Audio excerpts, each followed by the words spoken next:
I never thought it would happen, just a tutoring session. But then Marcus, my best friend's dad, leaned closer, and suddenly everything felt different. Every glance, every word, every touch became a secret we couldn't share. I knew it was wrong, but I couldn't stop myself. Our secret was ours alone. Please don't forget to subscribe and comment. My name is Aubrey Miller, and I never thought I'd find myself caught in a secret I couldn't tell anyone, not even my best friend. Some moments feel like they're written in invisible ink, hidden from the rest of the world, and this is one of them. It started the way things usually do, small and unremarkable. Samantha Ramirez had been my closest friend since middle school. We were inseparable, always hanging out at each other's houses, sharing secrets, complaining about classes, laughing about crushes. Her dad, Marcus Ramirez, was just part of the background for me most of those years. He was the kind of dad who was always busy with work, but still managed to show up when it mattered.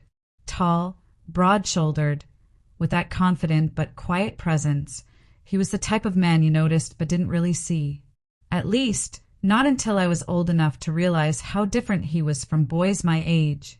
Samantha always said her dad was a genius. He taught at the university, and on the side he tutored kids in math and science. I was terrible at statistics, so naturally Samantha offered his help. Normally she'd sit with us, scrolling on her phone while he worked through my endless mistakes. But one rainy Thursday, everything shifted. I showed up at the Ramirez house with my notebook tucked under my arm, raindrops clinging to my jacket. When Marcus opened the door, I half expected Samantha to be there behind him.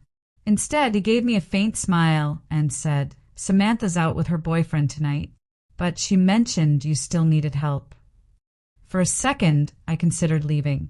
The thought of sitting alone with him felt different. But I told myself I was being silly. He was just Samantha's dad, my tutor, nothing else. Yeah, I said, stepping inside, brushing rain from my hair. "I do need help. Badly." He chuckled softly, a sound low in his chest. "Then you've come to the right place." The dining table was already set up with his laptop, a couple of textbooks, and a pad of paper filled with neat notes. I sat across from him, the familiar smell of coffee lingering in the air. We started with probability distributions. His voice was steady, calm, every explanation making sense in ways it never did when I read the textbook alone. But as he leaned closer to point something out on my paper, I became hyper-aware of everything about him. The way his sleeves were rolled up, exposing strong forearms, the faint line of stubble on his jaw, the clean, woodsy scent of his cologne. My stomach tightened, and I told myself it was just nerves. "You're distracted," Marcus said suddenly, breaking through my thoughts. I jerked my head up. "What?" "No, I'm listening." He arched an eyebrow, eyes sharper than they had any right to be. "You're not. You've been staring at the same problem for 5 minutes." Heat flushed my cheeks. "Sorry, it's just a lot." He studied me for a moment, then leaned back in his chair. "Aubrey, listen. Math isn't about overthinking. It's about trusting the process." But his voice dipped slightly more deliberate. "Sometimes it's about trust in general." I tilted my head, uncertain. "What do you mean?" His gaze held mine, steady and unblinking. "I need you to trust me if we're going to get anywhere. And that means keeping what happens in these sessions between us. Samantha doesn't need to know how much time I'm putting into helping you. Do you understand?" The request sounded simple, but the way he said it made my pulse quicken. "A secret, just ours." I nodded slowly. "I understand." "Good," he murmured, almost to himself, then gave me a small, satisfied smile. We went back to the lesson, but the atmosphere had shifted. Every time he leaned close, the brush of his arm against mine sent sparks through me. I tried to ignore it, focus on the numbers, but it was impossible. My mind kept wandering, my body too aware of his nearness. At one point, my pencil slipped from my fingers and rolled under the table.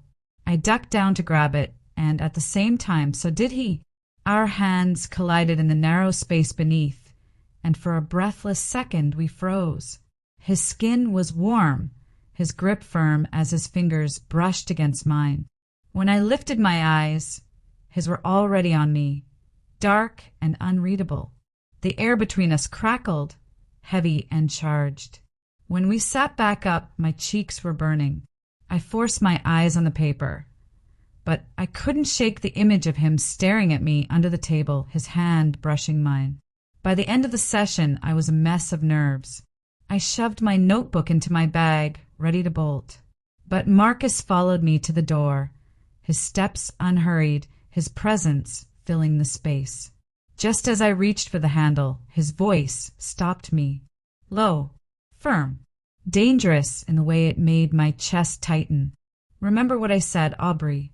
Don't tell Samantha. I turned, heart racing, and met his gaze. His eyes lingered on me, unreadable, commanding. I won't, I whispered. For a moment, his lips curved, not quite a smile, more like acknowledgement. Then he opened the door for me, and the cool night air hit my face. Walking home, I couldn't stop replaying it all. The way his voice dropped when he made me promise. The way his hand felt against mine. The way my own body betrayed me, craving something I couldn't even name. I lay awake for hours that night, staring at the ceiling, torn between guilt and excitement. He was Samantha's father. He was too old. It was wrong. But every time I closed my eyes, I saw him leaning close, heard his voice telling me to keep our secret. The next time Samantha asked me if I wanted to come over for another session, I said yes without hesitation. That was how it began. The second time I went over to the Ramirez house, it was a Saturday afternoon. Samantha had invited me to hang out, but then bailed last minute to go shopping with her cousin. I stared at her text on my phone for a full minute before deciding to go anyway. I told myself I'd just get some studying in, nothing more. But deep down, I knew that wasn't the whole truth. Marcus answered the door again, surprised but not unhappy to see me. Samantha's not here, he said, stepping aside. But I assume you already know that. I forced a casual smile. Yeah, but I still need help, if that's okay. His eyes lingered on me for a beat, and something in the way he looked at me made my stomach flip. Then he nodded toward the dining table. Come in. The house was quiet, filled only with the faint hum of the air conditioning. I slid into the same chair as last time, pulling out my notebook. He sat across from me, pen in hand, but neither of us opened our books for a long moment. Instead, it felt like we were both silently acknowledging the unspoken thing between us. Finally, he cleared his throat. You've been practicing.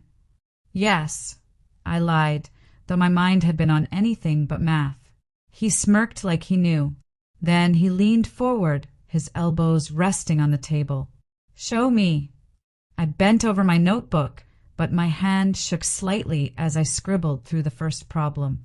He watched me, too intently, until I finally set the pencil down with a sigh. I'm hopeless. No, Marcus said firmly. You're just not letting yourself focus. He stood suddenly, moving around the table to stand behind me. My pulse jumped as I felt his presence, solid and close. His hand came down lightly on the back of my chair. Relax, he murmured, his voice close to my ear. You tense up before you even try. Breathe. I sucked in a shaky breath, trying to follow his command, but having him so close made it impossible to think of numbers. The warmth of him, the sound of his low voice, it was overwhelming. Better, he whispered, his hand brushing lightly across my shoulder. My whole body went rigid. Marcus, I started, my voice unsteady. He didn't move away. You trust me, don't you? My throat went dry. I remembered the first night, his eyes pinning me in place when he asked the same question. And just like then, the answer came before I thought it through. Yes. His hand lingered a moment longer before finally sliding away. Good. Then let's keep working. But my heart wouldn't calm down.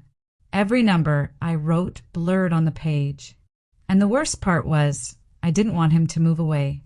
We worked for another hour, the tension between us thick and unrelenting. Sometimes I'd catch his gaze on me when I wasn't looking. Sometimes our hands would brush when he passed me the calculator. Each small touch felt louder than thunder in the quiet room. At one point, I looked up to ask a question, only to realize how close his face was to mine. We froze, breath mingling in the small space between us. For a split second, I thought he might close the gap. My heart hammered so loud I couldn't hear anything else. Then the front door opened. Samantha's voice called out, "Dad? Aubrey? You guys here?" Panic shot through me. Marcus stepped back instantly, sliding into a chair across from me, casual and composed, as if nothing unusual had happened. Samantha strolled in, shopping bags in hand. "Oh, you're studying again," she said, surprised. "Yeah," I answered quickly, forcing a smile. "Your dad was helping me with the formulas." Marcus gave her a calm nod. "She's improving." I avoided Samantha's eyes, terrified she could see right through me. My skin was still burning from how close he'd been just moments before. She dropped her bags on the couch. "Well, I'm starving. Aubrey, you want to grab something to eat later?" "Sure," I said, my voice higher than usual. As Samantha disappeared upstairs, Marcus's gaze flicked back to me. For just a second, his expression shifted, serious warning, but also something else. A reminder of our secret. I swallowed hard, then looked down at my notes. That night, when I walked home, I knew our secret was growing into something I couldn't ignore. Every session became more intense, each touch more deliberate. Every glance and every word between us was loaded with unspoken tension. Weeks passed, and the thrill of secrecy became addictive. Marcus always guided me, corrected me, and somehow our proximity alone was intoxicating. One night, Samantha had a sleepover, leaving me alone with him again.